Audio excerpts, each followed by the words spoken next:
What's up, ladies and gentlemen? Welcome back. Another beautiful episode. Beautiful in the studio. We up in here. Man, feeling good, bro. Yes. Feeling good. 100%. Brother Smooth is in the building. What's going on, family? LT is in the building. Good, y'all. I'm Adam Butler. That's Paul Span. Black Man Span in the building. You tuned to The MSR podcast. back in the stew. in the stew, In the man. stew. In the stew. Yes. Even though we're gonna go to the virtual studio a little later, but we in the studio Yeah. for right now. Feeling good. Smooth. I feel like we ain't talked to you in a minute, man. How you doing, brother? I feel good, man. You know me, I'm loving the weather change. Yeah, You know what I yeah. mean? It's about that Hoodie time. weather is great. Yeah. Yeah. So I'm cooling. Can we be transparent with you? As Yeah, friends? of course. Yeah, go ahead. I dare you. No, I'm being honest now. This is an honest, All right. honest moment. I think we all, at least me and LT, have a confession to make because we your friends. Shit. Okay, and Oh, talk to him. Let him know. it's wrong what we did. Yeah. It's wrong what we did. Yeah. It was funny. Very funny. It was wrong what we did. Very funny. We joned on you Jones you out. quite a bit. Jones you out. On the last episode, you should have watched it. You don't watch the show. Shows, Shame. I haven't watched shows it yet. that you do. You should have Shame. been I haven't beefing with watched us, it yet. actually. Shame. If you actually watched the show. Shame. Boo this man. Boo this man out the Yeah. building. I Boo mean, you this know what? man. I don't feel so bad about Jonas. No, don't feel bad about it at all. All And Nargis and Paul right. definitely jumped in on the joning, and they weren't even there Yeah. to see with me and Yeah. LT with joning them. Yeah. Okay? Yeah. But, we mentioned last week on the show that, we had a Halloween party. Shout out to my wife. She throws great parties. And you were there. LT was there. I appreciate y'all for Shout coming out to through. Jen. Yeah, shouts out to Jen. Yeah, shouts shout out out to to my Jen. to my baby girl. And you had on some fresh butters, them Timbs was Oh. fresh. Remember like we joning at the party? Talk to him. Let And, him know. we're not gonna rehash the joning because again, check out the last episode. We joned on you quite a bit. But I want to let you know that we were joning on you That's fair. behind That's your back. fair. That's And we fair. love you. Well, I mean, it's behind my back now, but yeah, I'm gonna Yeah, watch it. yeah. All right, I'm gonna come back. Check it out. Yeah. Now them joints are And you fresh. did I'll give better you that. today. Yeah, you did better. Yeah, You took LT's advice. You did better Man, today, I man. did that. You gotta leave the You- shoes unlaced. You know what's Yeah. so crazy Unlaced. is I did that intentionally, and I told y'all that I repeatedly told- because I told knew you, he told me that. I told you that, and so What I were you- knew you y'all. were going- That's why I'm like, all right, You were this going is as a wrong Bama intentions, for but Halloween? it- whoa! I was trying to bring back a nostalgic type of style. What was your band about that song? Let ride, let ride, Hey, let ride. Drama. Bro, Go yeah, for drama, the drama look. He- Get that's on something up. he Get on trying up. to bring Get back that, right there. He's trying to bring back that free dead ass. Yeah. See, trying to bring it back. I was 80s, 90s. No. yo. It's supposed to stay. Wasn't nobody lacing up like that in the 90s, bro. Nah, he's Shit. bringing back that I just came back from Vietnam. Look. Yeah, exactly. My uncle, You was your bringing uncle, back dead president. your uncle came back from Vietnam trying to find work. Look. Oh, the rich Uh, You said Vietnam though. Yeah, Vietnam. fucked Oh, up. man. Anyway. You was bringing back malaria. Yeah, right. Malaria? Agent Orange answers. Agent Orange face. Agent My- Orange.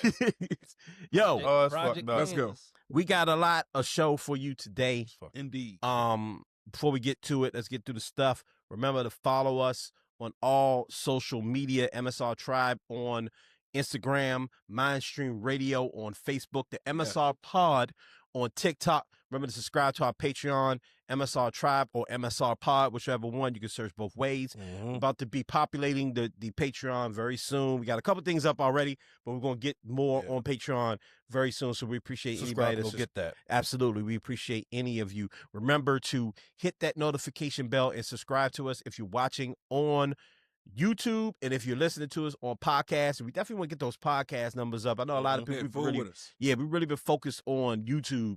But we are on podcasts. I know a lot of people just like to listen to the audio. So we are there on all podcasting platforms. If you listen to us there, we love you. Mhm. Go ahead and rate and review the show and do all of those things, man. Subscribe to it. Love it, like it, dislike it. Don't dislike it, but love it, like it. Yeah. Keep it moving. Engage. Yeah. Also, one quick shout out before we hand it over to P. One quick shout out.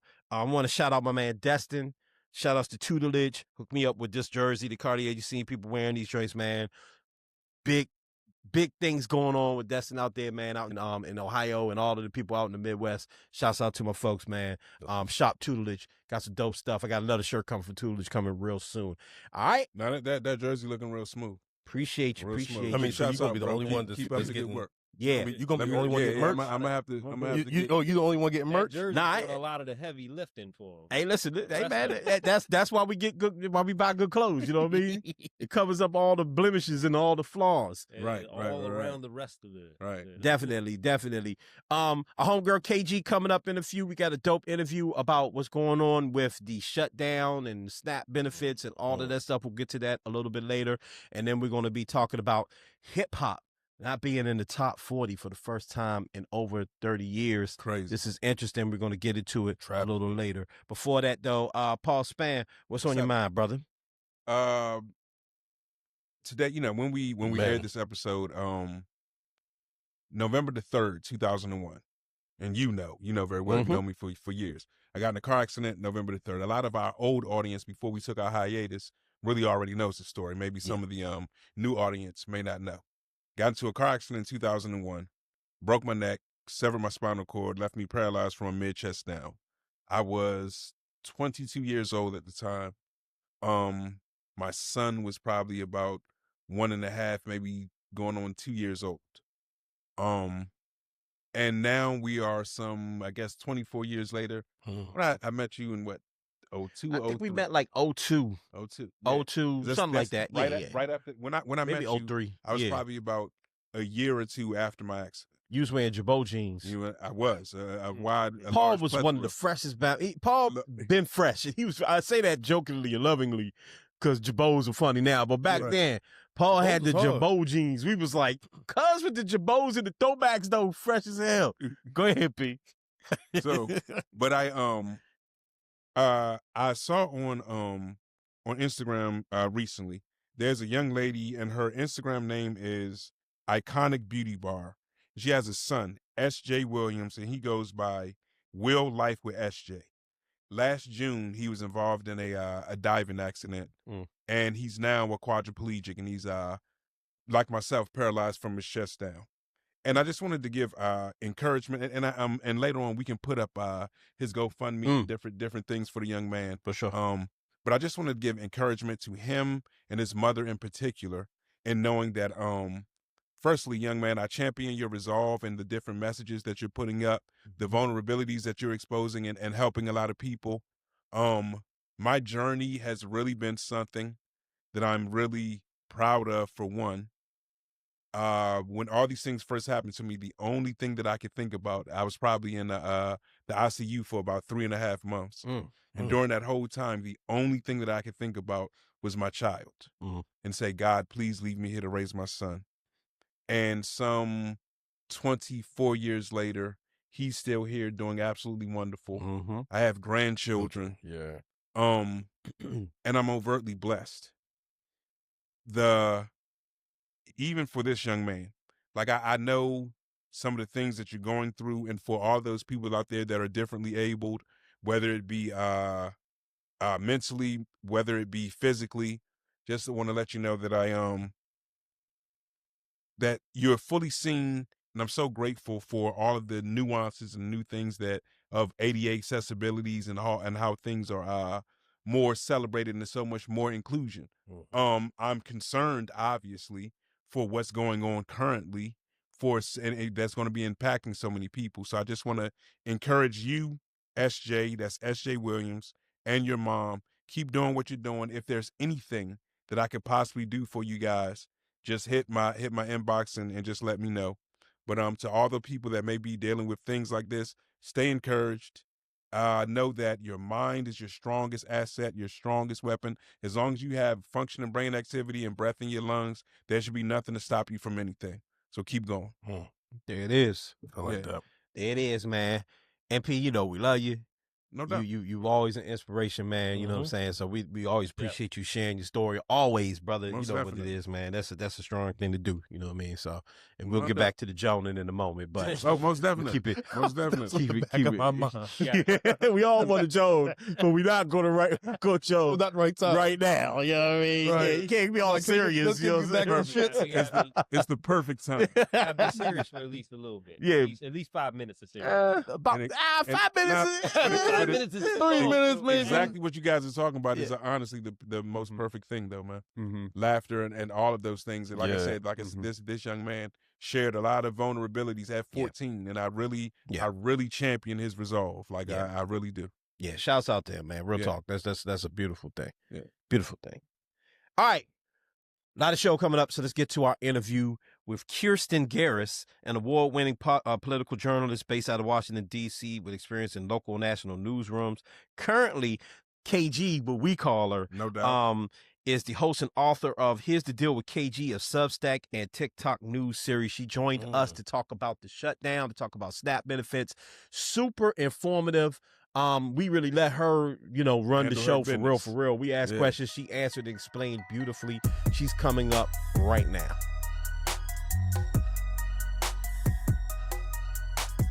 KG, welcome to the show. Thank you. Glad to be here. Indeed. Really appreciate you for coming on and talking about this. Obviously the shutdown is one of the bigger topics, if not the biggest topic out there right now. A lot of people are trying to figure out what's going on. We're in Washington, D.C. and in the DMV area, so there's a lot of people that are not working right now, not working across the country, but here in Washington, D.C., you really feel it in many ways. I want to start off because as I talk to people about the shutdown, I find that many people, they understand maybe some of the basics of a shutdown, but they don't really understand what's really going on. Can you just sort of explain what a government shutdown is and what does it mean? Definitely. So this is my Schoolhouse Rocks version of it. So Let's if go. you know, you know. Let's go. But I will say the government is essentially quite literally shut down. So parts of the government are not working. They're not operating. People have been furloughed, which is just a fancy term for they can't come to work. They are still employed by the federal government, but they cannot come into the office. Now, some workers are deemed essential workers. So they still have the clock in, they still have to work, but they're not getting paid. And actually, as of today, this week, these government workers, they have missed a paycheck. And many of them are still showing up to work. They have to come in. So we're talking about some of these folks some are law enforcement officials, law enforcement capacity. But I think the biggest one that people see are in air travel. So TSA agents, air traffic controllers, all of those folks have to come in. They're considered essential workers and they're not getting paid at all. And they're really critical to how our government operates. I think a lot of people don't realize how many parts of the federal government affect your life. And air travel, I think, is the biggest one that I'd like to talk about because it's very tangible. Regardless of your income, a lot of people travel, and air travel is really accessible. But for all intents and purposes, the government is shut down. So certain services, certain programs you're used to having, either going to be really slow or you can't access them. Now, certain things like Social Security, that will still go out because that's funded separately. And that's obviously a very important program that helps people. Certain things like veteran affairs, VA benefits still go out because veterans are very important to the country and obviously the government as a whole. But again, if you need to enroll in a program, that might be delayed because that department has fewer people working. So I tell people everything's working on a much lower scale. And so there'll be a lot of slowdowns. If you need something, if you're trying to enroll in a program, good luck because it will just take time. One more question before you jump in there, P. We've had government shutdowns before. There's been a few under Trump. There was one under Obama, one under Clinton. We've had shutdowns before. What's different about this particular shutdown than, say, a shutdown that happened under the Obama administration, which I believe lasted about 16 days? 16 days. Yeah.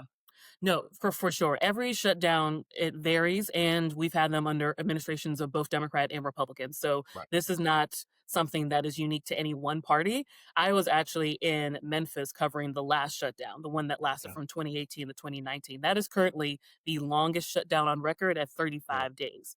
This one in particular feels different and is different because there has been a threat of mass layoffs during this shutdown. That, from research that I've read and experts I've talked to, that is not legal because a shutdown is a pause on things. Again, the government isn't fully operating, but as what I've read and what I've seen from other reporting, there isn't a legal basis to fire people during a shutdown. And this also comes at a year where we've seen just mass layoffs earlier in the year with those DOGE lays off, the Department of Government Efficiency is what it was called. But that is new too, where we have really seen federal workers just under the gun in terms of feeling a lot of pressure. I've had a chance to interview some federal workers. Many of them only agree to talk with me anonymously because they are worried about retaliation from this administration. And one federal worker in particular, we're talking about 13, 14 years in service for the federal government. They told me that all year they've been on edge. Like they said that the feeling in offices is just it's through the floor. It's not Yeah. good. Morale is very down. And they've had this fear all year of could I get fired? So this is not just during this shutdown. It's been all year. They've seen their colleagues getting laid off. So there's just a different feeling in the air when you talk to federal workers. This one in particular, uh, they have a story that's similar to so many other people in service. Their family is in the federal government service. They've wanted to do this since college. They said it was such a pride and joy to join the federal government as a worker. And a lot of them, when you talk to them, it's not a partisan thing. I've been told by many federal workers they are serving this country. They are serving the people, and they consider what they do. They are keepers of the people's things, the people's infrastructure, the people's money. They see themselves as just of taking care of what is the people's essentially. But that's the feeling I think is the sense of there's a threat you might lose your job during the layoff when typically you've always had your job during the furlough, during the shutdown. And let me ask you this. I know you're much more abreast at things than I am.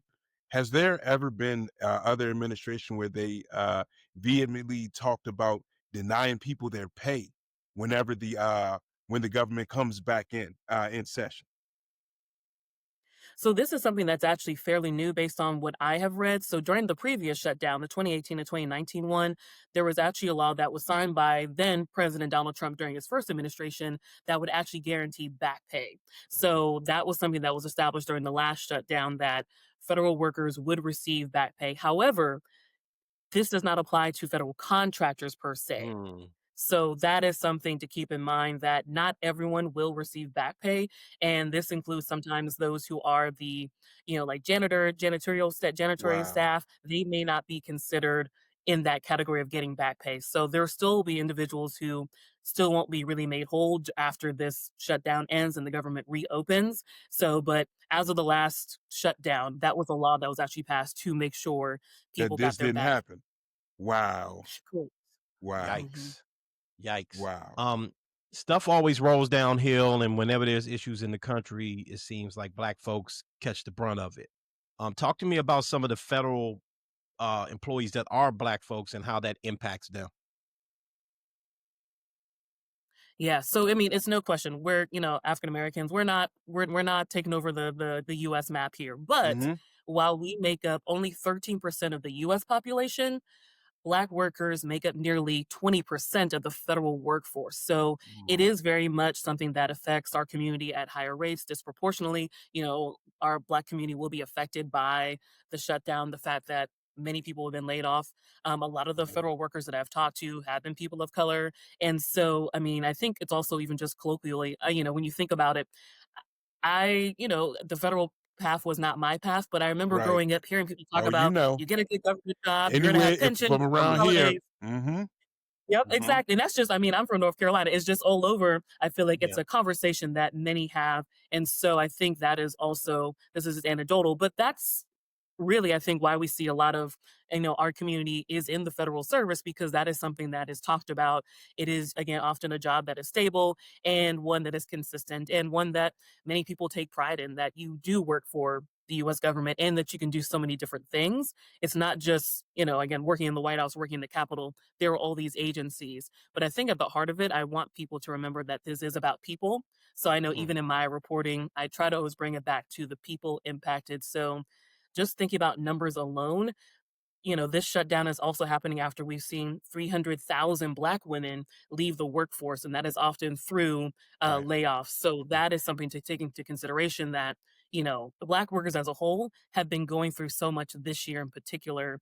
And that is 300,000 across various sectors, not just public, but private sector. So that's something to take in consideration. We don't have updated numbers now because that's one other thing. When there's a government shutdown, different polling and research also stops. So we don't even know any updated unemployment information, all of that stuff will be delayed. So that's something to Right. consider too. There's so much data that we won't have access to until the government reopens. So there's a lot of stuff that we don't know, and we're working with data that's probably going to be a couple months old. Wow. Unreal. Wow. Unreal. With that, with all those things being said, with the recent elections that are coming up, with all those things that you just laid out, what would you say would be most important and impactful for people to pay attention to, for them to make sure that they key in on? What are some things that they may be like sly and hidden in that we're not, particularly abreast to? Like what do we need to have a keen eye on leading into this? Definitely. So I think a big conversation right now that's going on is the redistricting conversation. So this deals with how is your district set up and whether you'll be in a district that is most likely Republican or Democrat. Okay. And that happens typically every 10 years around the census, because the census is the is the count of everyone in our country. And Right. so often states will redistrict around every 10 years after the census data comes out. Now we're seeing a push from some Republican states, notably Texas was the first, to push to change their maps in between Yeah. this period, so at 5 years, and in an effort to create more Republican leaning districts. We've Wow. also seen some Democratic states kind of push back and say, okay, if y'all are doing this, we're going to try it. So Right. California has put it actually on the ballot this year, next week, I should say, because there's an election next week. And then other states have considered it. I think Maryland and Virginia thought about it and then decided Yeah. against it. Don't quote me on that, but there have been talks in the local state houses. But I will say the biggest thing I always tell people when it comes to voting, make sure you do your research. And this is just across the board. Look at each candidate, decide what are your pros and cons, but really look at your research and take information that you get from, again, church or from loved ones, family and friends, but really go to the websites, listen to what the candidates are saying, and think about, I think one big thing is just voting in general during these off-year elections. I think a lot of people put a lot of stock into the presidential elections every 4 Right. years, which are very important. But I tell people all politics are local. So whether your trash gets picked up on time, whether you Yes. pay this much in taxes, all that happens at the local level. Like the president doesn't decide when trash pickup happens. The president Right. doesn't Right. decide which district your school, your kids will go to school in. All that is very hyper local. So I always tell people there's usually an election every other year, honestly, or even more often when you think about local elections. So every year you should be looking, do I need to vote? Is this a time when I'm voting? But also keep up with your voter registration. This sounds very basic, but that is something I actually tell people in my reporting, because there have been several changes state by state on how we vote and whether you Right. need certain identification. So Yes. that's what I really tell people, like, as you're going into the voting booth, you have to think about so many things, including, again, just can I vote? What does that look like? And even with the can I vote question, this is important for individuals who are formerly incarcerated.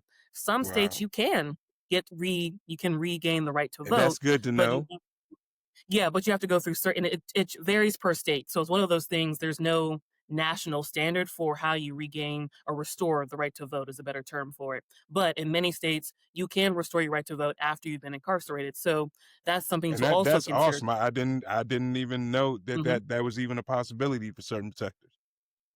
Yeah. Absolutely. But there's certain things, some states you have to do there's certain thresholds or requirements you have to fulfill in order to get that right restored. Some states it's restored automatically. So that's why I tell people always look it up. And if you Research. know someone who is formerly incarcerated, don't tell them their vote is not counted out. Okay. They have to research it. They may have to check, but 9 times out of 10, they might be able to vote. It just may take some, again, filling out a form here, or there may be some years required, whatever the case may be. But it's something I always tell people, just check your voter registration, check what you need to have to vote. And again, just any changes. So it's really just down to looking at the new laws, looking at new changes, and every year they could change.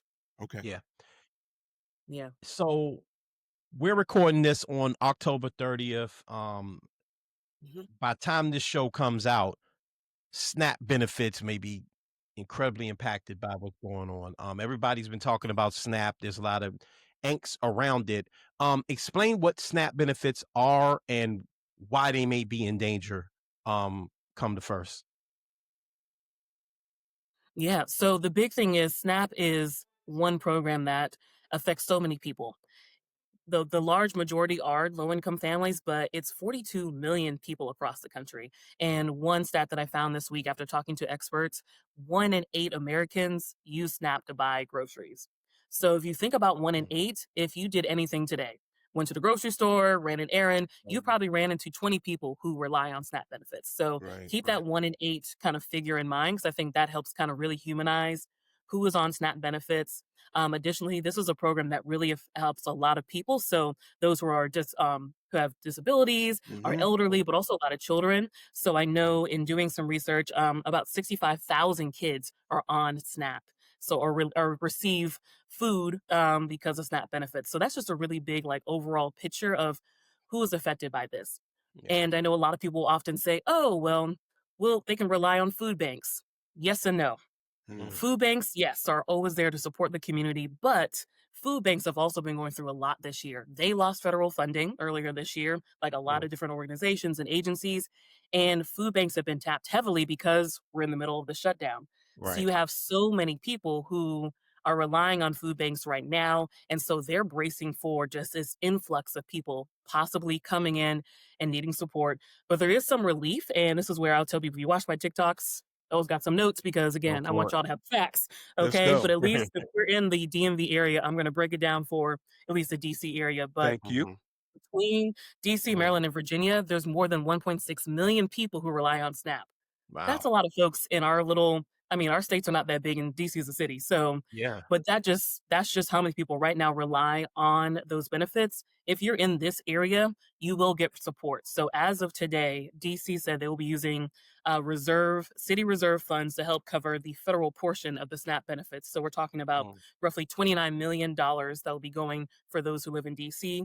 Maryland also is doing some support. So Maryland Governor Westmore declared a state of emergency. So he is also, that means he can do more with the with his state budget. Right. So he has decided to move $10 million in state funds to help support food banks and other organizations in that state. And then in Virginia Governor Glenn Youngkin, who is a Republican, so Yeah. throw it out there, y'all. Just is Democrats or Republicans making these decisions. Yeah. But he has also declared a state of emergency in Virginia, and he says that they will find a way to make sure that if you're a SNAP recipient in Virginia, you will get coverage. And then an additional $1 million is going to food banks. So that's just a quick snippet in our area of how some states are responding. It's also worth noting that there was actually a lawsuit filed by more than 24 Democratic states and Washington, D.C. this week, actually suing the Trump administration over at the time, it was the potential for cutting SNAP benefits, but at this point, we are heading in that direction. And as of today,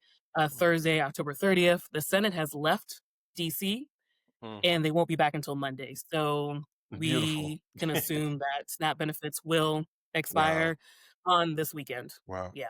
With any one of the shutdowns, there's always some element of, even when everything opens up, some element of carnage left behind.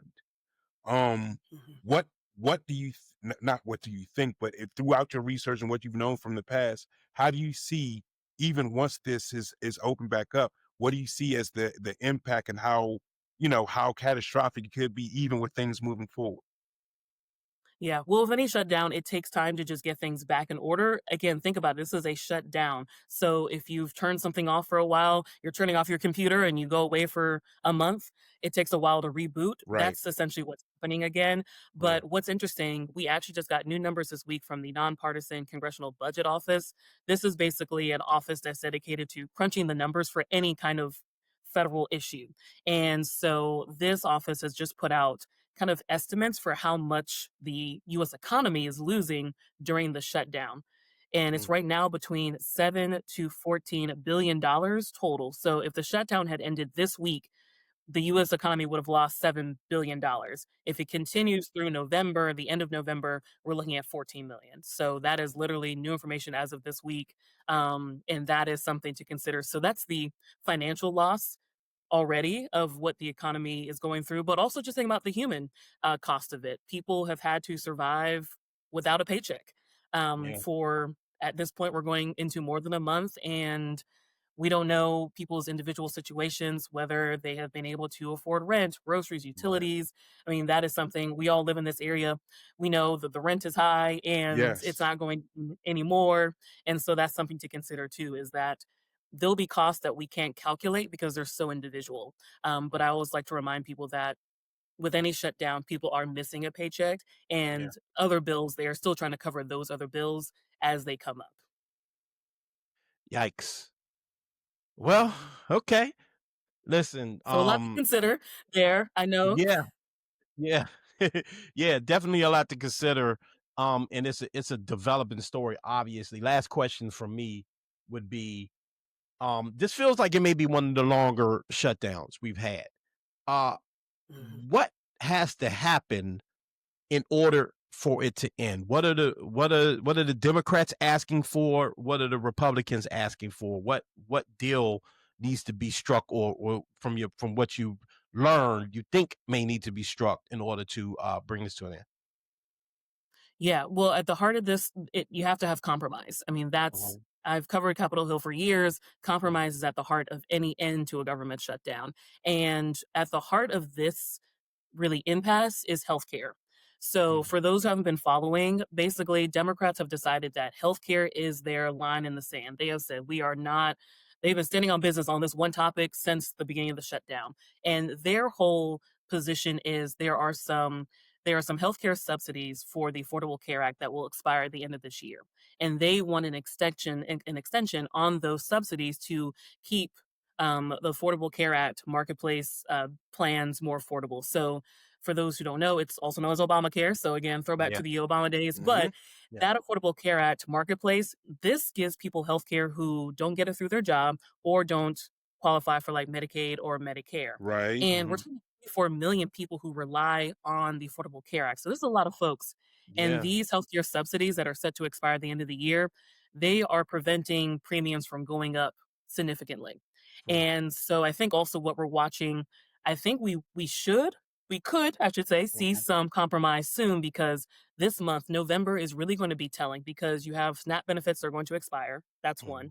Mhm. You have Head Start. We didn't talk about that. Head Start is also losing Mm. funding. So they're on the verge of having to reshake some things up. And Yeah. then on top of that, November is the time when people start their open enrollment. So while healthcare Mm. premiums aren't going up right Wow. now, as you Right. shop around for your next premium, you'll Right. see Right. the increase. So Right. we might have lawmakers starting to hear from their constituents saying, hey, my healthcare is going up XYZ price. What's Yeah. going on? So Right. Democrats have been saying that they want any kind of legislation that reopens the government, they want these healthcare subsidies in that legislation. And they've Yeah. been very firm Mhm. on that. That's on the House and the Senate side. So that's Mhm. why we haven't seen Democrats vote for any kind of legislation thus far. On the other side of the Yeah. aisle, Republicans have said, well, we want to fund the government at the current level, and we'll talk about healthcare subsidies after we reopen the Right. government. And so Mhm. that's where you're seeing the disconnect is Republicans say reopen the government now and we'll Mhm. talk healthcare later. Democrats are like, hold up. We want Right. the assurance of healthcare now in this legislation. They're also pushing for other things like restoring some cuts that were made in the One Big Beautiful Bill law that was Mhm. passed this past summer. And so, but healthcare has been there, like I said, line in the sand. And while this is another Schoolhouse Rocks moment, while Mhm. Republicans do control the House, Mhm. Senate, and White House, it's not as easy as people think to pass legislation smoothly in the Capitol. Mm. And that's because in the Senate, you Mhm. need 60 yes votes. That's six Right. zero. Right. Republicans have 53 members, not Mhm. 60. Yeah. And so, therefore, they do need Democrats to vote with them on any Right. legislation to pass it out of the Senate and so it can go to the White House. So that is Right. why, as people watch this, that your focus is on the Senate. The Senate is where this will happen because the Okay. Senate Yeah. has to approve something. And if they can't get 60 yes votes, I'll be on again talking to you guys about day whatever of the Yeah. shutdown that we're in. But that's really Yeah. where it is. It's all in the Senate. And so we'll see. But as I mentioned a few minutes ago, senators have left DC as of right now. And Mhm. so they have left the area, left the city, gone back to their districts. They're not expected to return until Monday. So that will put us at day 34 of the shutdown. The longest shutdown was 35 days. So it's safe Wow. to say This we is will going to likely surpass see a that. new record. Yeah. Yeah. Yeah. So that is likely what is happening because we'll see. Now we've been told that they're optimistic. That's what Senate Majority Leader John Thune is saying, that they're optimistic that there are some rank and file conversations happening. But as we all know, until it happens, nothing's official until it's official. So Right. it is a wait and watch. Right. Yeah. One more thing, along with everything that's going on, we've heard our current president, we've heard him tout and pump his chest on the things that he's trying to eradicate and get rid of, and he's talked a lot about things that won't ever come back. Can you just talk about a little bit on some of those things, and are those is what he, because he says a lot of things, and sometimes they have factual basis, and sometimes it's just him saying things. So with that, what are the things that are actually factual? That's a great question, and I feel like we're seeing it in real time, what is actually happening. So earlier this year, I actually did a story with a constitutional expert about all the executive orders we've seen from the Right. White House. Technically, executive orders are just fancy declarations, but they're not Right. laws. However, under this administration, we've seen agencies respond to executive orders as if they are laws, but Right. technically they aren't. So I think what we're noticing is a test of the Constitution, and really a test of how our agencies responding to different statements and proposals from the president. In this time versus President Trump's first administration, we are seeing more compliance from agencies following his directives and whatnot. So that is something to watch, and something that, as I've talked to constitutional experts, they say that that is what's unusual, is that we are seeing agencies comply with things that, again, are typically declarations and executive orders. That is something every president has made Right. executive orders, Right. and they are in directions. It is, say, like, I'm President XYZ, and I'm declaring an executive order to, make Sunday always work free. Right. And he sends it to the Department of Labor and says, hey, I want to make sure, as you develop new laws and new regulations, Sunday is always work free. Yeah. It's not an automatic law, versus now we're seeing the Department of Labor say, okay, Sunday is work free. Boom. Yeah. So that's just a Right. very, obviously, very low level example of, Right. Yeah, what we're seeing. but we get it. We get the motto and the mindset Yeah. behind it. Yeah, they're complying with everything he's asking for, which is different. For sure. Yes. So that's why, Yeah. it's really, I tell people, continue to follow, journalists that you trust, and, Yeah. read information, and always check your sources. So I Yeah. always tell folks, I understand if you don't like this network or that network, but make sure you're just finding information that is factual and not just relying on what you see on social media. Be careful of, folks on TikTok and social media who are sharing their opinion, which I tell Yeah. people, hey, freedom of speech. Yeah. I mean, I'm a journalist. I'm a Yeah. firm believer of the First Yeah. Amendment, but when you're looking for information, always be conscious that you're getting information from reliable sources who back it up, who cite their sources, and explain where they're getting their information from. Just as you make decisions, that's just the biggest thing I tell people. And know that we are dealing with a lot of misinformation, and a lot of things that are, I mean, every day feels like breaking news, and that can be tough and overwhelming. But I think all of us are trying to sort through all the information, and I know there are more of us who are independent journalists trying to make sense of what's going on too. Absolutely. Right. Aside Absolutely. from yourself, and make sure you plug yourself multiple times. Aside from you, what would you suggest? What are some more credible places that you would suggest for people to listen to?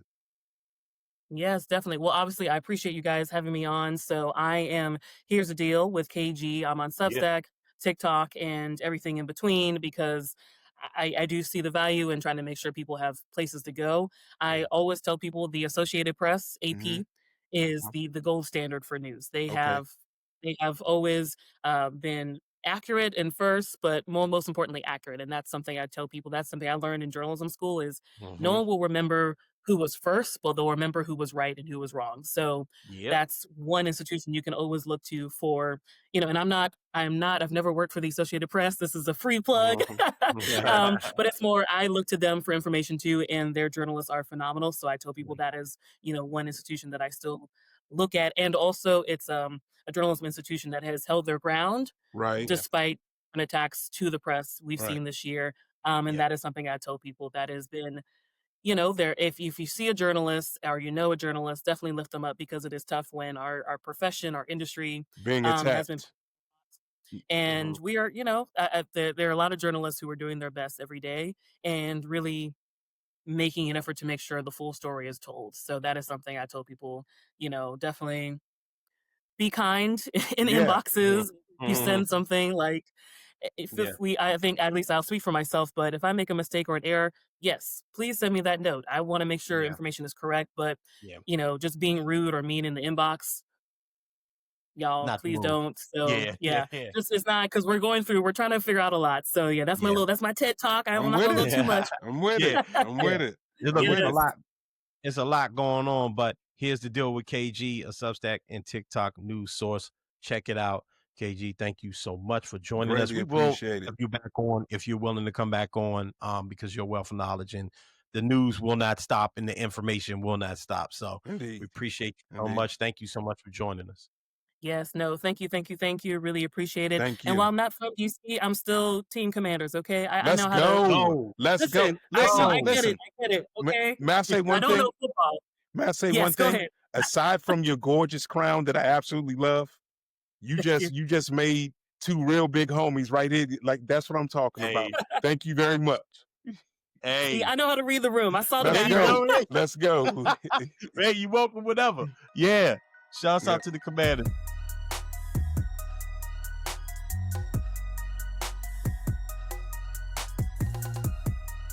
Shouts out to KG, man.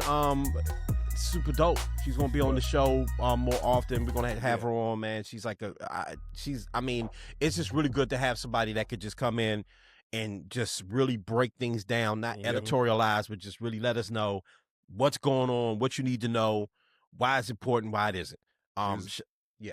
No, I've said please. she was very informative, and she came with notes. She came with notes. She had Came with notes. you saw it on the show. She had a binder full of notes. It was wild. I mean, it was Came just with like, notes. yeah, Yeah. KG is dope. Check out her TikTok series. Check out her Substack. I subscribe to it. It's very informative. And one more thing before we jump to our next topic, T. It's not only is it informative, it's calming. Mm-hmm. And it's calming because it's real, but it's presented in a way that's not like hair on fire. I know I even can do that sometimes because I want people to understand the severity of things. Certain things, right? But sometimes you just need someone to just give you straight facts, so you're not panicked. And it's not that she's watering down anything, but just so you understand what's happening and what can be done about it. Here's the straight facts, no chaser. So yeah, shouts out to KG, man. No doubt. All right, LT, what we got coming up next? So, Billboard Top 100, collection of what is considered to be the top 100 songs in the world. Rap music has always had a staple within the top 40 of that listing since 1990. But recently, there's no rap music within the top 40, and a lot of people are questioning, like, is that because rap has changed? And that's what we're going to discuss today. Let's get to it. So just a bit of context. Thank you for that, T. Luther had pretty much been holding. Now there's been little songs in the top 5, top 10 every now and then, but the song that was really holding it down for some time was Luther, SZA, Kendrick Lamar. And that was a song that came out in 2024 and had a long run. Just so people understand, I don't remember the exact amount of time, but your song can only stay in the top, I think 40 for like a allotted amount of time. Right. Now, that song may have just dropped out the top 40 naturally because it's old. It's been around. I mean, that band performed that at the Super Bowl. Okay, like that was, and that song had already been out for a month or two. So, this song probably naturally fell off, but certain songs like Not Like Us and things like that fell out because they had to, by like rule, they had to drop out. You know what I mean? So that's important to know. Not because it's a Kendrick apologist, but because that is probably a hip hop song that probably, if it didn't just fall off naturally, would have just stayed on. And that's the same case with a Drake song or a Jay-Z song or any other song. It stays in too long, it kind of dips off. I do eventually want to have a music journalist. We're talking to a couple of people, a couple of friends of ours, trying to get them on the show. When we talk about hip hop and things like that, just to kind of give like deeper context that we can't really provide as just fans, right? Somebody like Justin Hunt, he knows all about the top 40. Shouts to Justin Hunt. He's been on my Marcus Moore. I talked to Marcus Moore recently. All these people are crazy busy, but they all want to, are willing to come on. We just got to work it out. So anyway, so right now we're just going to be kind of giving our opinion on this because we love music. We love hip hop, right? To me, this is interesting. And I'm willing to hear any side of this argument, quite frankly. I'm willing, I can see how this is not a big deal and maybe it's a bunch of nothing. I can see how this is a huge deal, right? I can really see that. Just to start off, I'll tell you where I stand with it. I think this is a big deal. And not because by the time the show comes out, there won't be a song in the top 40, right? Not because of that, but because there aren't enough songs to populate the top 40. And because of, and here I go, all right, and this, I promise no Drake hate today. I promise you. I promise you all. I get in no more trouble. Promise you all. Oh, no, I love it. I love it. I'm not doing it. I'm only holding it back because I want to have a real conversation. But I love it. But because of the discourse that came from the battle, outside of Drake and Kendrick themselves as artists, but what people wanted and what people didn't want, right? I always felt like the discourse that came from the battle was a battle between goofy and overly deep, if that makes sense. Okay. I think it was, so you had let the party die type people, right? Let it all, man, all this fun. We having too much fun. Y'all niggas need to get back to the essence of hip hop, right? And then you had the acts and what the dirts of the world that would just be basically like, but what the women going to party to on the boats? Like what the women don't want to hear the big words, and it was like no one in the middle. And there's about the ass shaking, like what's, it's like, so it's either you had to be common, right, or you had to be let me through there, throw your wham in the circle, all that, right? Which I love that song, by the way. But I do, I love that Metro Boomin mixtape. I brought it up on our first show on our Patreon. But I think that hip hop has to be balanced. And there is no balance right now. And because of that, and I'll hold my thoughts on why I think there's no balance. But because I'll share my thoughts later. But because there's no balance, then it only becomes the commercial is the only thing that can work. And the only artist that was probably providing more balance than usual. So when No. He won the battle, but his music came out in 2024. Oh, no, I thought you were talking about, never mind. No, I said the artist, just to be clear, artists that provided balance. Oh, yeah. That could play both sides, that could be deep and make not like us. Right.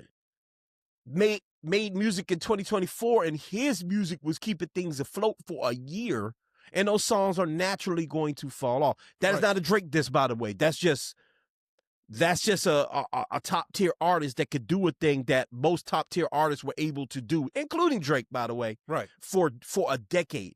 You don't have anyone right now, in my opinion, that can offer both. But is that really necessary? It has to be because the music, I feel like, yes, let me not come in hot. All right. I'm not coming hot. And Paul, you can jump in after this as well and respond to that.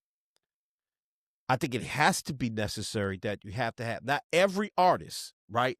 But I want to be real clear. What I'm not saying is that every artist has to be a Kendrick Lamar, Jay-Z, even T.I. level artist where you could do both. Where you could give me a song where it's like, it makes me get introspective and think, but also you can make a, Rubber Band Man, right? Or even like I won't throw Wayne in, even Wayne, I don't want to start naming artists. I think you have to have at least 2 or 3 of those in any given generation of hip hop in order to give the game balance. Because if you only have, because of the deeper artists will never control the top of the Billboard, right? So you'll never have a bunch of Commons and Dead Prayers and Talib Kweli's running hip hop. Such an old head, nigga, because them names is. I mean, but that's actually to my point. No, I get it. If those people are around, they are like so deep underground. Mm-hmm. But now I feel like we're equating the top 40 and what hip hop should be. Let's talk. Like and I wanted to bring that up too. Like we're dictating what the culture should be by what the numbers are. Because I mean, hip hop is booming right now. I mean, we got Mass Appeal with Ghostface and with Raekwon and I mean just that resurgence of those older acts that at one time were doing the commercial numbers. And I think sometimes we put too much weight onto the commercialness of it. It's a hit. I mean, I think almost every genre probably goes through their ups and downs of when they were really big one or not. I think pop is always going to be there because it's kind of like popular music. It's popular music. But when you have these boundaries, you kind of have to see if that's where you're supposed to be. If hip hop is supposed to be in that conversation specifically. That's a fair point. Go ahead, P. I think that I agree with parts of what he was talking about. I think that something that you said, it makes a big difference, and also the age of hip hop makes a big difference, right? Because we are our age. You understand what I'm saying? They're immersed in hip hop, right? But hip hop has never stopped. You understand what I'm saying? So there's such a vast end of things. There's the young boy, the NBA young boy crew. There's like us who can tether the fence between NBA young boy and all the way up to Sugar Hill Gang knowing about it. You understand what I'm saying? And then there's also, even in the evolution of hip hop, so you have D1 right now who is trying to help bring hip hop to another type of conscious, and other people like him who are just bringing certain parts of different thought process to hip hop. You see what I'm saying? So like, as far as the I don't know if I'm overtly concerned about the numbers in Billboard. I don't know if I should be or not be, because I don't know how much I paid attention to it, aside from knowing how influential we are in culture. Right. You know what I'm saying? Like, I'm not saying that it isn't a problem. Right. You know what I mean? But we also have to factor in too the way that music is received now too. But if there was a the problem, mediums that it's bought by. If there was a problem, what would the problem be? Right. So the problem is so I do think there is a bit of a problem. And I see, I'm gonna let you jump in there. I'm even listening to the projects and the artists you all are naming. The Mass Appeal stuff, right? Yes, that caters to an older audience that doesn't buy as much, doesn't feed into the economy of hip hop as much. D1, God bless him. God bless D1, but nobody checking for D1. Real talk. I'm talking about what he's but see, Right. but it's two different conversations. Right. The culture will never. The hip hop culture is a subculture of black culture. Jazz culture has never gone anywhere. Blues culture has never gone anywhere. You see what I'm saying? Like the culture. If we just talking about what we represent, right? No, it ain't going nowhere. You can't kill hip hop. Right. You can't kill it. But we talking about 30. How many years, T?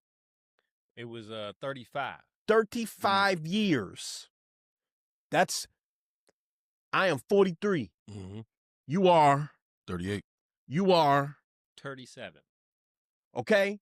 That's our lives. Right. Paul old, that's why I ain't go to him. 47. I know, but how old are you, P? 47. So that's our whole lives, all of us, pretty much. That's our entire lives. The music has been thriving financially. I think it's almost as old as hip hop.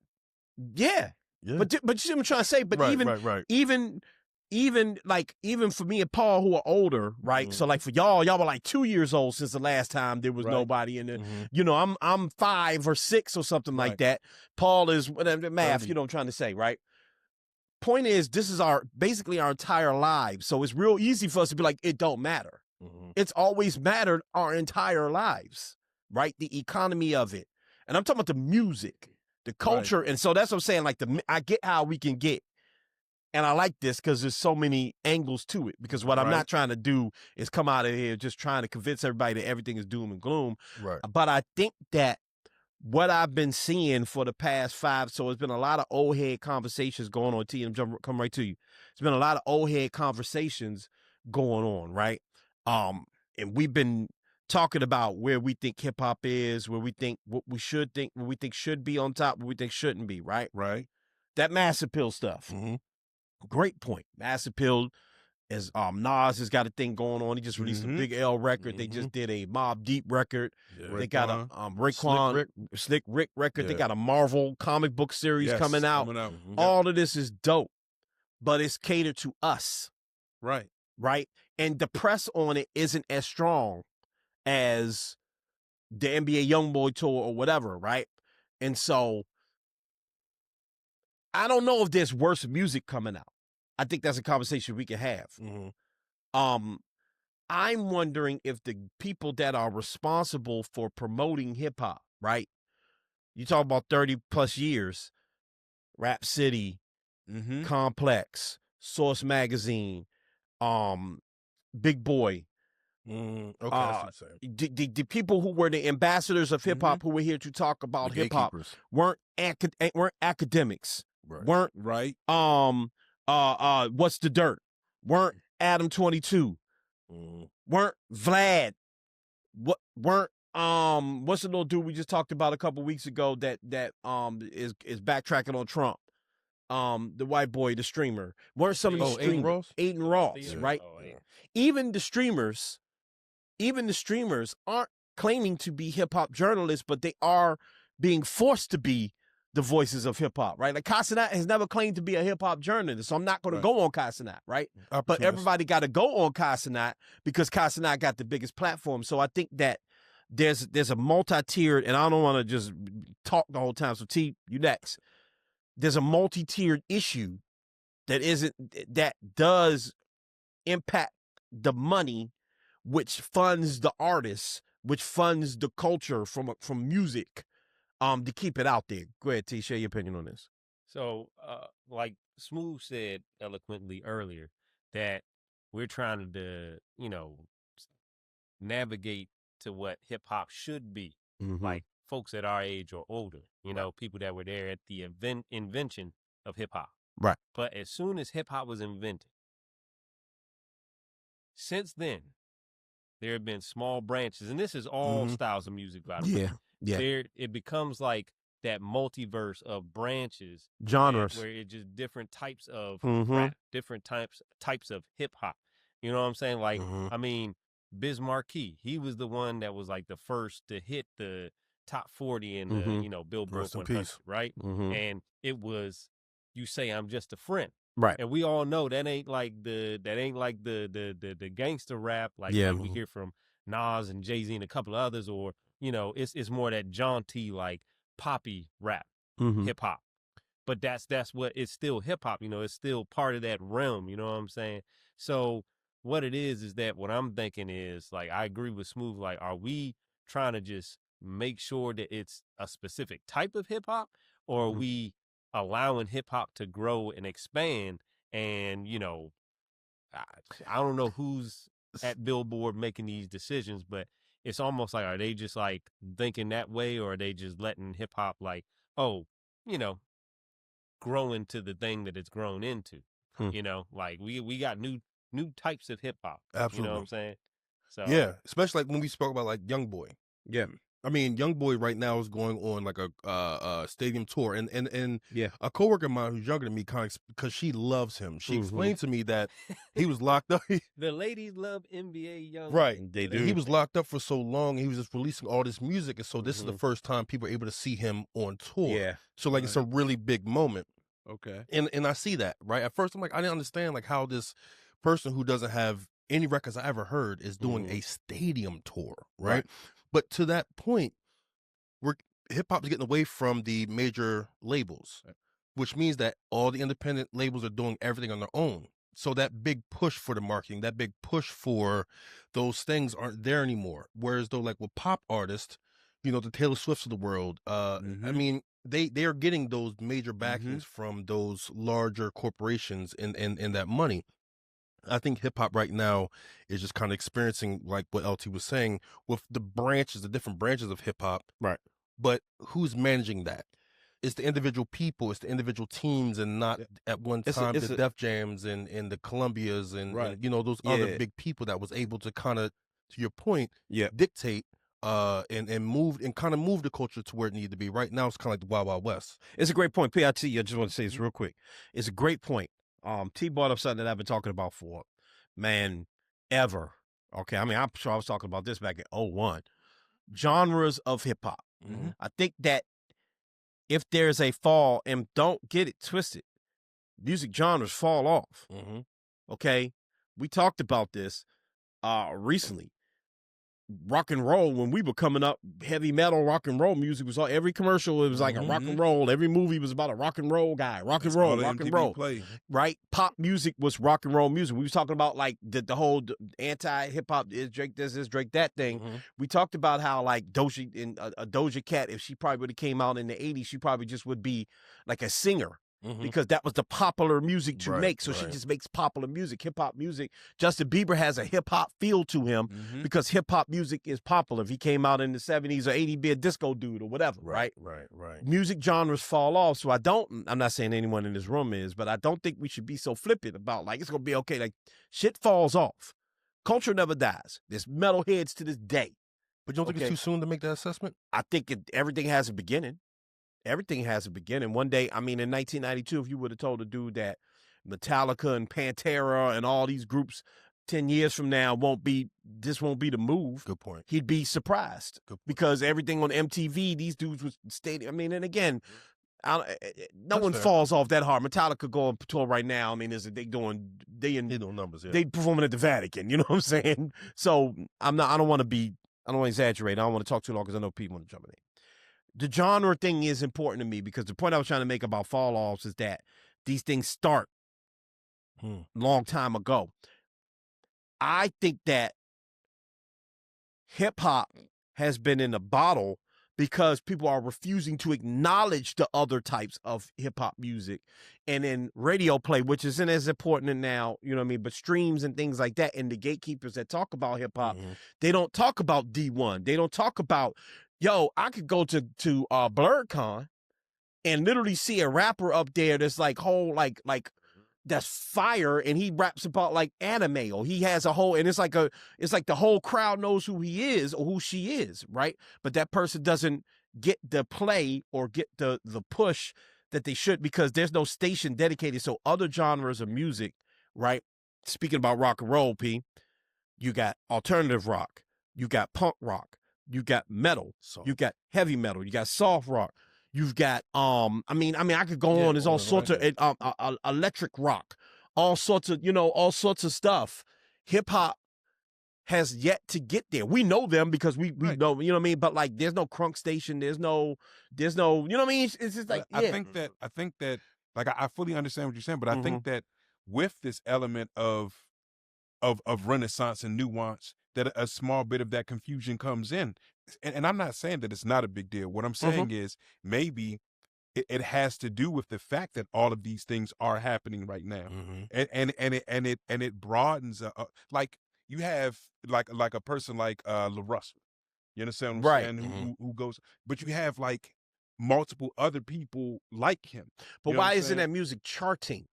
See, so the Billboard, just because LT asked something, Billboard is not an opinion piece. Right. Billboard is, and anyone can chart. Chance the Rapper shows you, right? Anyone can chart. So if that's true, it's just that really all these other genres are more popular than. I'm not even. Okay. That's not exactly what I'm saying. Go for it. That's exactly what I'm saying.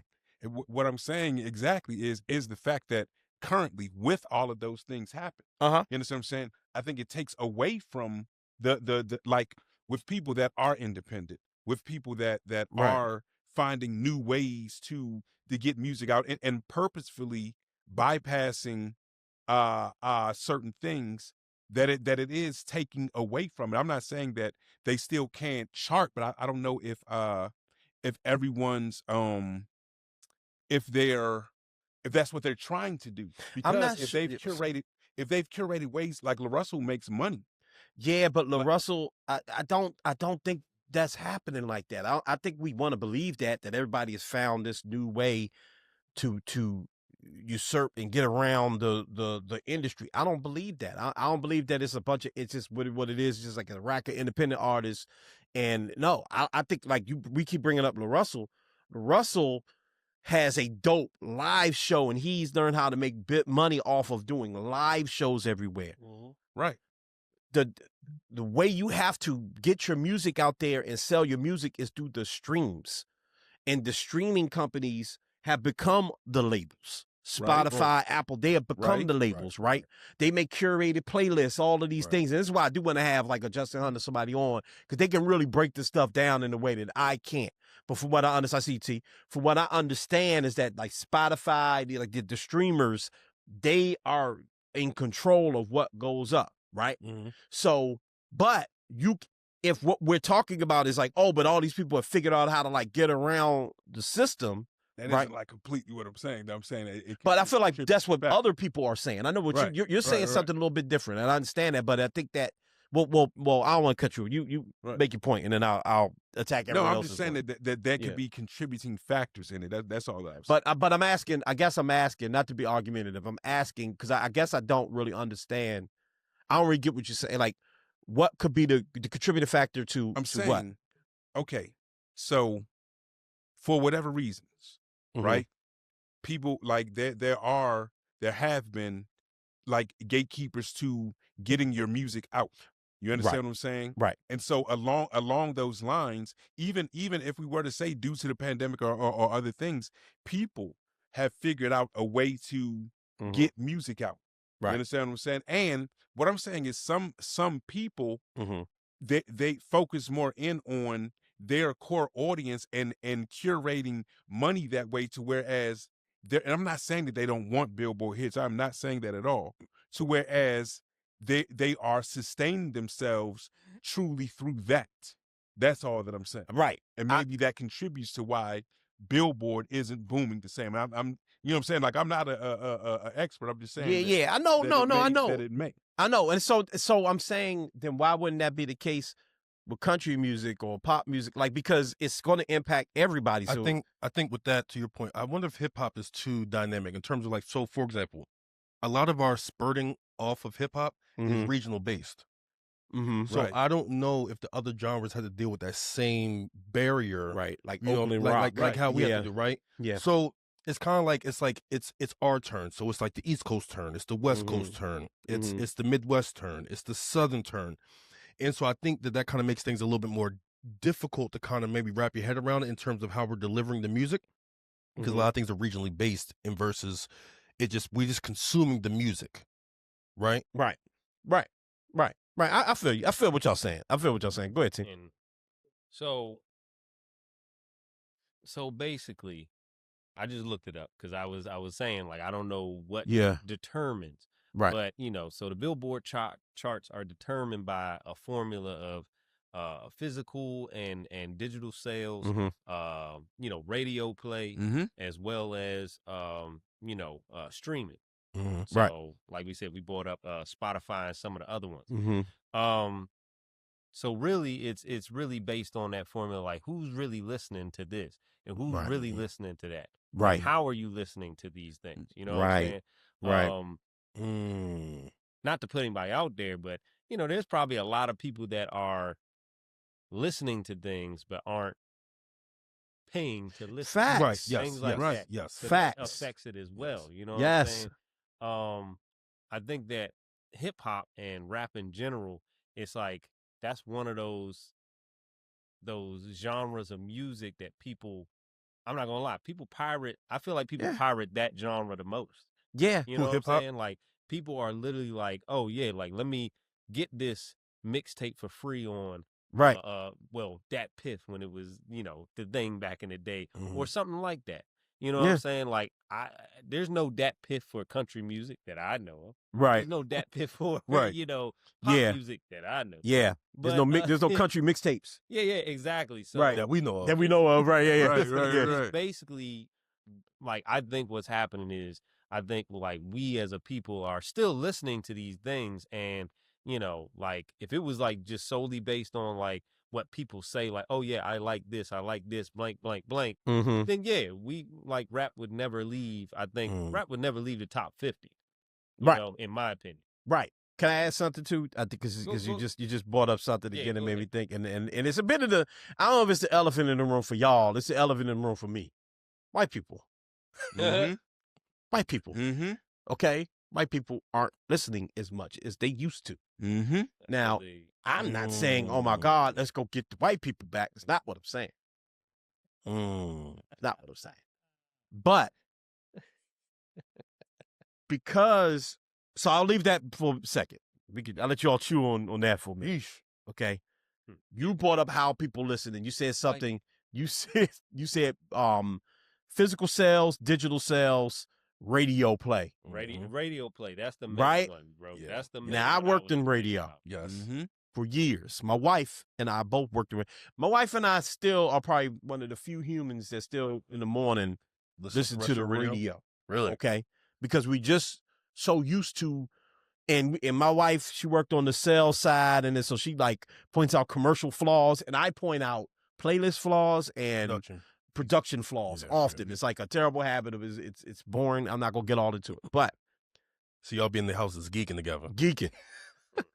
Hip hop, real love. Usually per region or city, usually has 1 to 2 stations. Here in the DMV, we technically have 3 if you want to count the Baltimore station. What I mean by the DMV, and even 1 now, right? Well, we have 3. Yeah. Okay. We have KYS, we have PGC, shouts to Sherella, she was just up here, shouts to the morning show. And we have 92Q. Okay.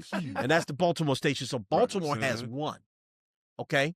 That's a Baltimore station. That's I'm wrong. Yeah. That's a Baltimore station that we kind of get here in DC because of just like towers and but that's really a Baltimore on station. Occasion, depending on how you traveling. Point I'm trying to make is that depending on how big your city is, you usually get 1 to 2 hip hop stations that are both playing the same songs.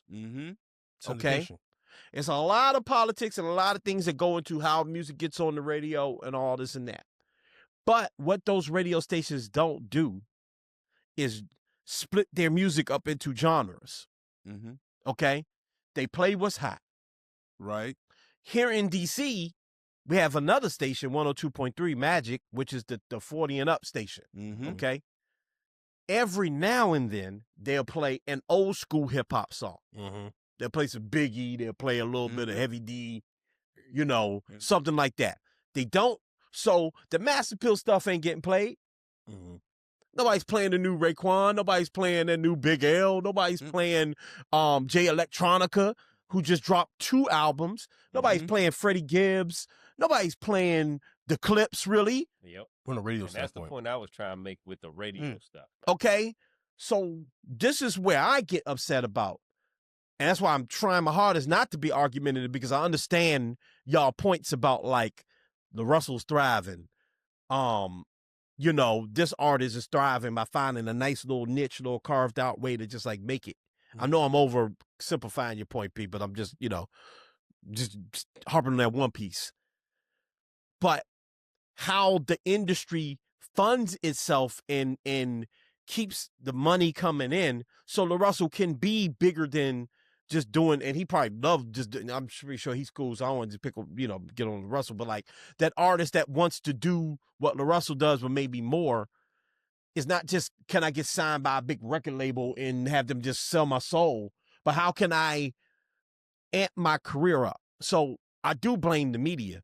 I blame the radio stations. Yeah, I blame the media that is talking about hip hop, because Paul and I talked about this on the phone, and Pete, tell me what you think. They're less concerned, again, Adam, I'm going to leave Vlad out. Adam, at whoever else, right? What's the dirt? Whoever else, right? They're less concerned about the music and more concerned about the lifestyle of the artist. So they'll keep talking to what's screens everywhere. Because thank you. Screens everywhere. Right. So they're not breaking music. They're not talking about, so hip hop journalism is a big deal. Right. The radio stations are just going, what's the top Billboard 40 want to play? But see, that's why broadcast is so important. Mm-hmm. I mean, from a terrestrial radio standpoint, Yeah, that's been a big beef. Even with mixtapes, like, yo, why you don't play my music? Philadelphia artists used to say to Philadelphia stations, why you not playing my music? Right. What's going on? What's Right. happening? And so, to your point, there is a lot of politics behind it. Yeah, But I think not understanding the politics of it makes people on the outside, it leaves them like this befuddled space. Of like, what's really happening behind the curtain? And is it possible, P, that the politics, because again, Rome didn't die in a day, Right. right? We've been talking about the politics of hip hop forever. The label this and this, that, and other, and Right. payola and all this and that. Perhaps it's gotten to the point where we've reached a tipping point where it's gone too far, Right. right? If you look at the Drake lawsuit and just on merit and just say, let's just take out the, and just look at how Smooth tries to look at it, right? You do have a man saying outside of the beef going, hey, yeah, I'm used to the payola going my way. Right. Okay. Well, let's talk about payola then. Right. So if the thing, is it possible, Paul, that it's gone, that all of the nasty stuff we've been talking about in hip hop for this long is finally reached its, the balloon is finally about to pop. It's possible, and I think it causes two things. I think that is possible, and even more of the exposure to things. Yeah, because even because like I said, when shout out to my brother, Rick, what's happening? You know what I'm saying? Whenever anything happens, I have to listen to him break down the business of everything. See, here's the thing, bro. What you don't know is, but I have to listen. He talks like that too. And shout out to Rick, man. And he breaks down, what I don't know, the things that are behind that. But I think when I say it's like a double-edged sword because of the things that you're talking about, I think some artists just don't want to go through that. Yeah, you know what I'm saying? And are comfortable with taking things into their, even learning more about controlling their own masters. You understand what I'm saying? So I think that's what I mean by I think that it's all a contributing factor, even with what Cuz did and with Kendrick fricasseeing him like that, and then him exposing to a larger audience, like, him using that, but using you, that they do this and they do that and they do that. You know what I'm saying? And then you're also, younger artists are also learning from these other artists who teach them not to try to teach them not to go certain ways to be a slave, pretty much. Right. You know what I'm saying? So I think like that whole trickle effect has good and bad with it. Yeah. So I think that artist development kind of goes into that as well, right? Taking the time to actually make quality records that can outlive, the current times. I think right now, because of the internet, everyone's just throwing things to throwing things out, seeing what sticks. Yeah. But for example, like Queen Naja, right? She's with No ID now. Yeah. So before it was like an independent space, but now she's getting more like support. And she talks about her having like the development piece, right, and being able to work with different writers, being able to do different things like vocal coaching, and building those products. I think end up getting on those billboards. They end up getting on those lists because there's time and quality being put into the music. And I think right now, because we're so flash in the pan, that is another thing that's kind of like sticking us in, in our ass. Paul. Yeah, I mean, some of this stuff. Relax. Boy. Right. Some of that stuff, like I said, it's a lot to it. And I land on it is a problem, but I'm not saying it's a nightmarish hip hop is dead problem, but I do think it's a problem. When your tenfold hat. Yeah, I'm not trying to go there, but I'm thinking, again, I think about the media, I think about because what positive can come out of this is what you talked about, like I'm noticing like Do or Die is making music now, and like Do or Die is on like just released a new video for like an old song, and then they on the Chance the Rapper project, and I'm noticing like they in the Cadillac, the guys in the car. So to the positive thing that comes out of it is because like these guys have opportunities to like carve out and find ways to get the flowers they deserve and get more music out. Mass appeal. We keep talking about stuff like that. But the genre has to have a new generation behind it in order to keep going.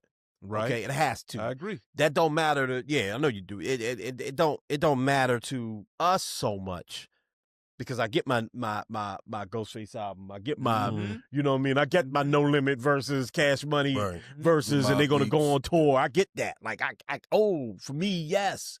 But how do you keep the engine going? But what if this is a good thing? Well, in terms of preserving. Well, it's the got culture. still, but but let's be honest, like, you know, I mean, how many Big L albums going to keep the train going? No, in terms of like it being going back underground, being like it being held close and not being bastardized the way it has been. For example, you turn on any commercial, it's a hip hop record, right? And so hip hop has taken an L to a degree where now we don't even need the artist no more. We just need this hot song. Right. And so I wonder if less attention to hip hop allows people to allows us to get back to, well, when I say us, I'm talking about the culture, but allows the music to get back to what it needs to be. So you brought me back to the point that I forgot about. I'm glad I brought you. I'm glad you did that because I threw out the white people thing and never went back to it. That's on me. I literally forgot my own. I threw that out there. You did put it on the side. Yeah. So no, you're right. So that is the big issue is that hip hop music has become pop music.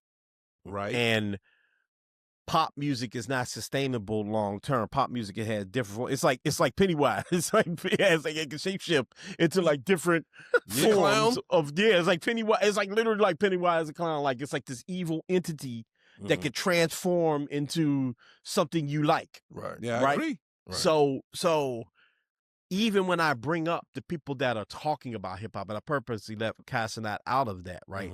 Not counting, obviously, Ack is a black man, but I brought up Adam 22 and What's the Dirt, and Adam, he about to get up out of it anyway. So, but my point is that these have been the voices of the culture. So, and they all do it in a very negative way. Adam 22 really focuses on not the music, but the gang banging culture out in L.A. Yeah, that's it. Right? In Chicago. In Chicago, right? He's usually got like gangbangers, like that's all he cares about, right? This is all he cares about. I'm gonna go through everybody, but like they all kind of focus on something negative about the music, the culture, and not the music, right? And they're all kind of feeding what white people have always been kind of like fascinated by in the culture. Even when you look at some of the hot women that are hot like right now, we just had a conversation in the control room about. You know, how we love Megan, we love Glorilla, we love these, like, but like a lot of it is just like real live, like white girls looking at these girls and going, yes, queen, yeah, like being able to like kind of live vicariously through these very cool black women. You know, it ain't about the music. It's not that they all, it's the image. It's the image. It's, man, I wish I could do what Megan could do. I wish I could be back in the day, I wish I could be a gangster. Like, it's this funny ass video. If I could find it, I will insert it into this clip. It's going to be very difficult, but I'm going to, so forgive me if I don't put it in the show, but I will share it on our social of these 4 white kids. It's an old video, okay, that just went viral of these 4 white kids singing, is it Gangsta Lean? This one's for my homies. Yes, I know exactly what you're talking about. You seen that jump? And the funny thing is like only one of the kids blurred out their face. It's like only one of y'all blurred out your face. I ain't seen that. And they doing the whole, I don't even want to do it on camera, but they doing like, I mean, they are like throwing up the game. Whole, like they're emulating the video, like literally, and it's just these white kids and wherever singing Gangsta Lean. Yeah. I think that's the name of that song. Yeah, see you when I get there. Yeah, like literally just singing that junk, right? Yeah. Because to them, it's not real. Like those dudes were actually made a song that is, you can laugh at it because it's these singing ass gangsters, right? Right. But that's a song that's a real thing about people that lost people. And for them, for it went into the mass culture. And the mask became a caricature. Yeah. And sometimes you find artists, going back, bringing it full circle because we're going to wrap up soon. Sometimes you find artists that find balance.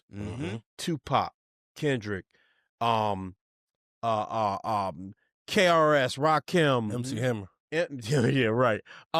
Shouts out to MC. I heard MC Hammer will whoop your ass. No, that Headhunter album. Yeah, I heard. But I heard MC Hammer ain't to be fooled with. But that's a whole other conversation. Patreon conversation. That's where he's from. Yeah, but and I don't want to just name, like, I'm sure there's a lot of artists that know how to have balance, and I'm not saying every artist needs to do that, but you have to have those inserted in to purify the culture from a commercial base. Right. The reason why the balloon may have popped and the white people have, because white people have probably grown tired of hip hop at different spots at different times. Fuck.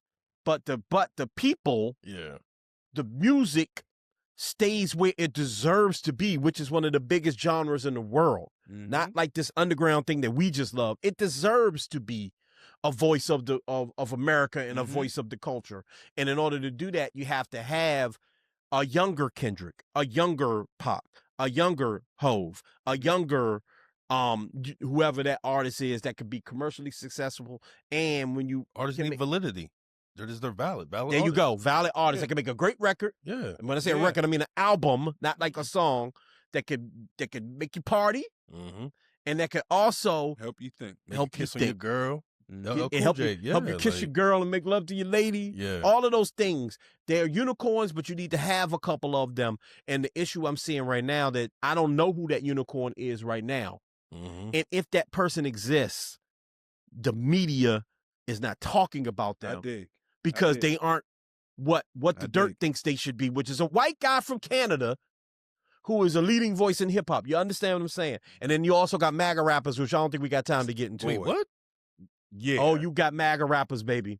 Come on. Really? Hey, we don't got a lot of time. We don't got a lot of time. What? Look it up. Seen it. We don't got a lot of time. We don't got a lot of time. We really do got to wrap up. That's sick. Okay, but there are MAGA rappers, and I'm just going to tell you this, because of the Bad Bunny thing. One of the is it Trump's youngest daughter or his niece or somebody is putting on her own Super Bowl halftime show. Yeah. Okay? And it's going to be full of... With Erica Kirk. Yes, with Erica Kirk. Charlie's wife. Okay, they're going to do their own alternative, like the Puppy Bowl they do and shit, right? Or like In Living Color. Doing their own alternate halftime show. And there's a Canadian white boy rapper with tattoos all over his face, blonde braids, who is a MAGA rapper. There's another dude, and again, we don't got a lot of time to get into That's it. crazy. There's Canadian in the MAGA we rap. probably could on another show. We could talk about MAGA rappers. We could. I'm willing to have that conversation. But yes, there's a lot to this. We will not have that conversation. LT said we can't have it. So okay. Yeah, LT put his foot down on that one. Right. But no, so hip hop. Because it's so close to his birthday. Yeah, exactly. By the way. Oh, thank you for mentioning it. Hey, next segment, we'll get to it.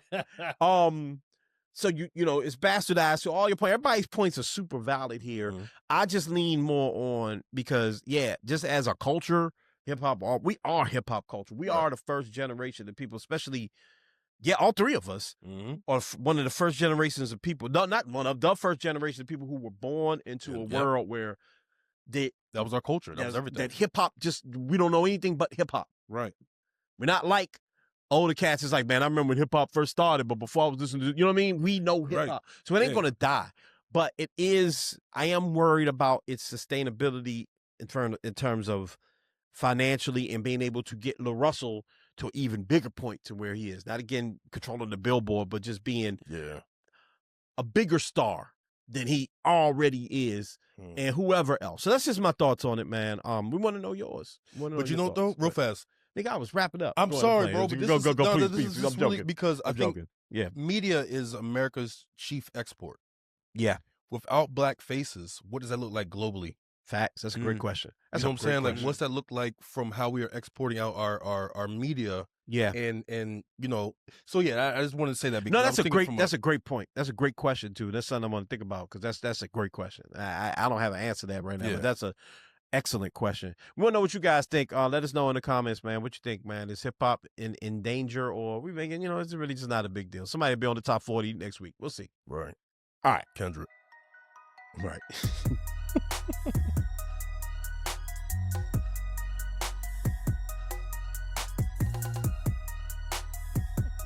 All right, man. It's been a great show. couple of small things to wrap up the show. Right. A very, very tiny issue, not super important, not very important at all. Yeah. At all, actually. Most people don't give a fuck about this at all, but we'll bring it up. Damn. It's bullshit, but we'll bring it up. Damn, T. It's LT's birthday month.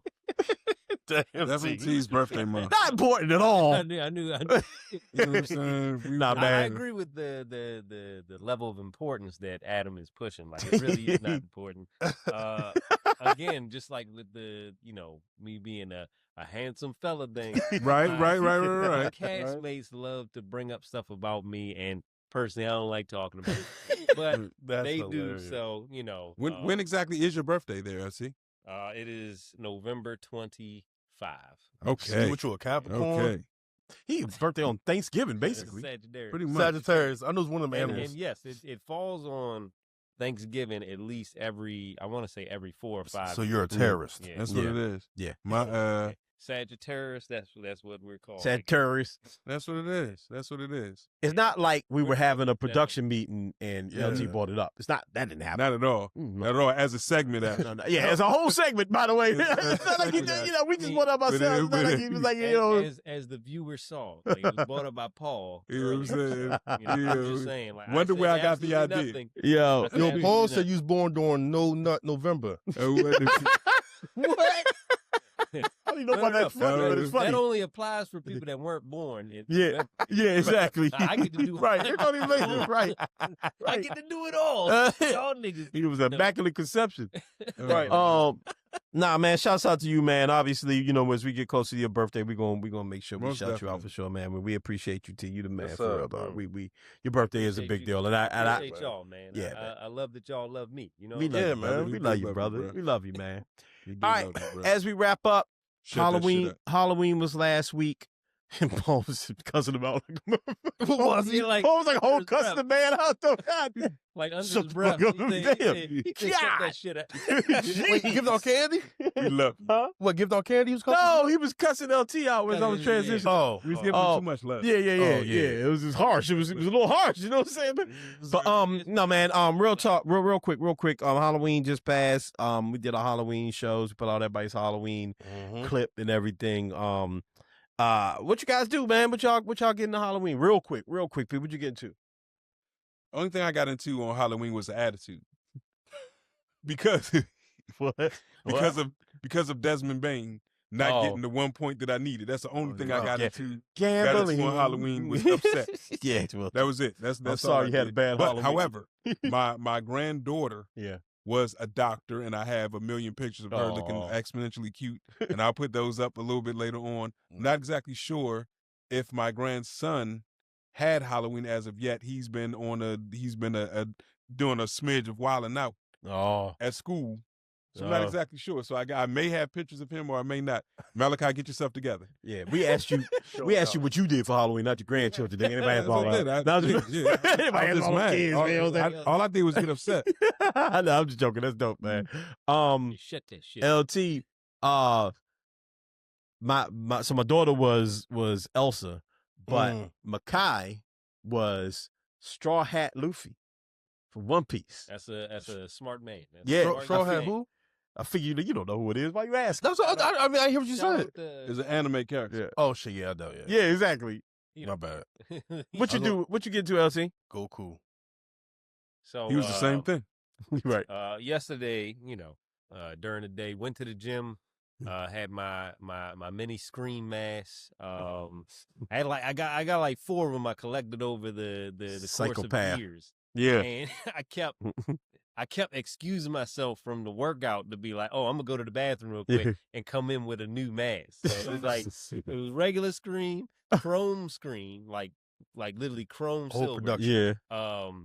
This red devil scream mask, and then the what's up from Scary Movie. Nice. But when I went to work, I was like, you know what?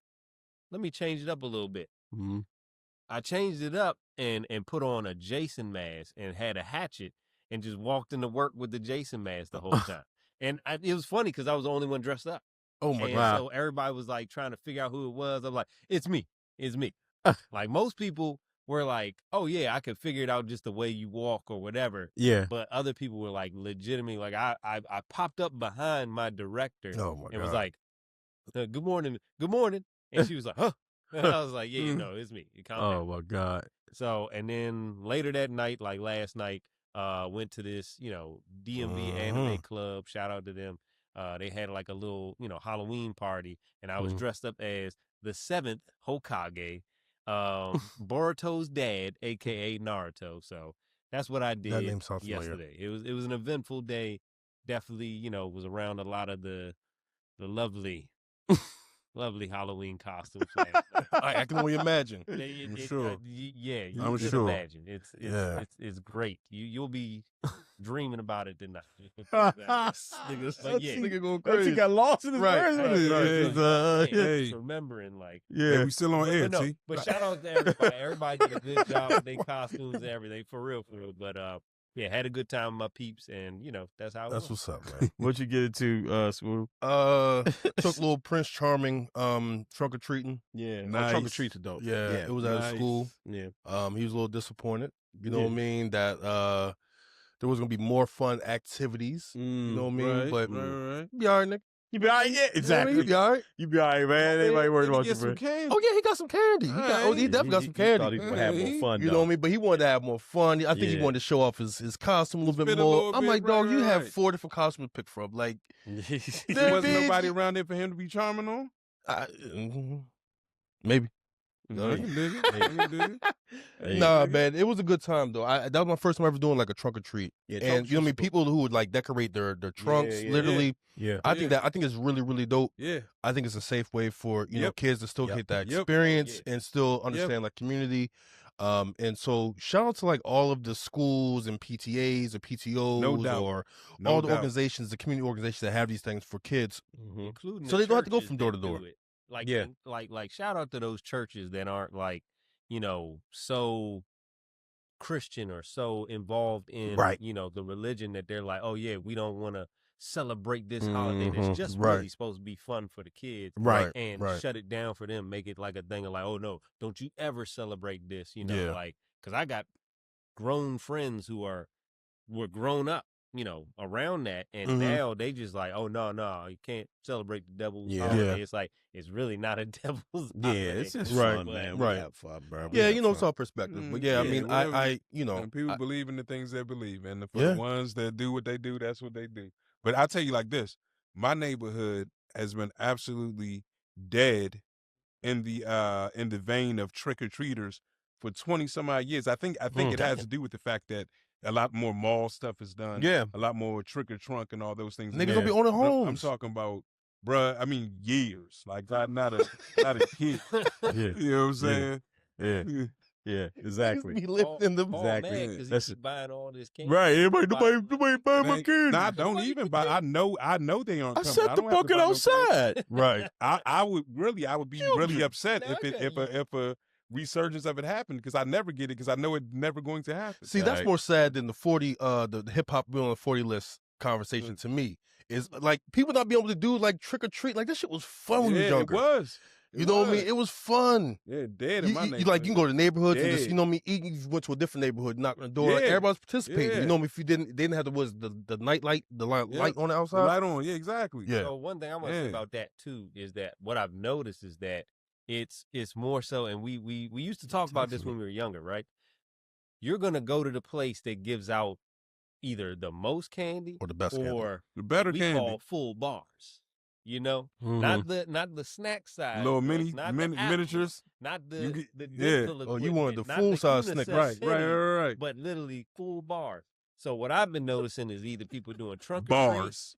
mall, or they're going to the really fancy neighborhoods, Yeah. trying to like, basically crashing those type of neighborhoods and just like, trick or treating there. Yeah, where the economy is better. Just go ahead and say it. Yo. You don't want the snack size, man. You want the full bar. Oh my God. Full bar. All right, we're gonna wrap it up there, Oh, we're man. taking the full bar. We're gonna wrap it up there Full bar because this is the Bama funniest thing. is giggling at Yeah, this. it's the So we're full gonna bar. move on. We're gonna try to wrap up. Before we leave, Yes. shout out to Adam and his family and his setup because when I saw it, I knew he was going to bring it up. He called it Adam's Family. No, it's Yeah, awesome. that was Adam's dope. apostrophe S family. Yeah. Not the Adams family. Right. But, Yeah. but they were dressed up as the Adams family. That's Yeah. dope. I just want to put it out there. Jen and the kids did they Yeah, Yeah. man. All right, enough blazing on Adam. You know what I mean? Hey. Adam was the ugliest goat man I've ever seen in my life. I had to throw that in. Hey, listen, and that's the second one. I don't know if people peeped it. It was Adam's Family 2, because we did that a couple of years ago. And we did Adam's Family. So, yeah, shouts to Jen. Jen be getting all the No, that's money. fun, man. Y'all be doing it up. Man, we try, man. Yeah. All right. Big game, Smooth. Let's wrap this up. We got to get ready to go. That was a very extensive Halloween conversation. I appreciate everybody. Yeah, man. Actually, I got one more thing. Yo, man. real No, I'm fast. joking. I'm joking. No, but shout out to Jen. Like, y'all did a fantastic job. Thank you, man. Like, yo, the games was fun. The crowd. Thank you. Yeah, it was dope. Was dope. Yes, We're going to have more of them. We're going to have more of them for sure. Yeah. Y'all, everybody, once a month. Yeah, not once a month, but we're going to have more. All right, let's get ready to wrap this up. Thank you so much for tuning into the show. Thank you all for listening. Remember to do all the stuff. Follow us on all social media, MSR Travel, Instagram, MSR Pod on TikTok, Mindstream Radio on Facebook. Subscribe to the channel. Hit the notification bell. Rate and review the podcast, all of that. All right, Brother Smooth, thank you. Yes, sir. Thank y'all. LT, thank you. Peace. I'm Adam Butler. That's Paul Span. Black Man Span. Remember to be great. Elevate us. We up out of here. Peace. Yes, sir.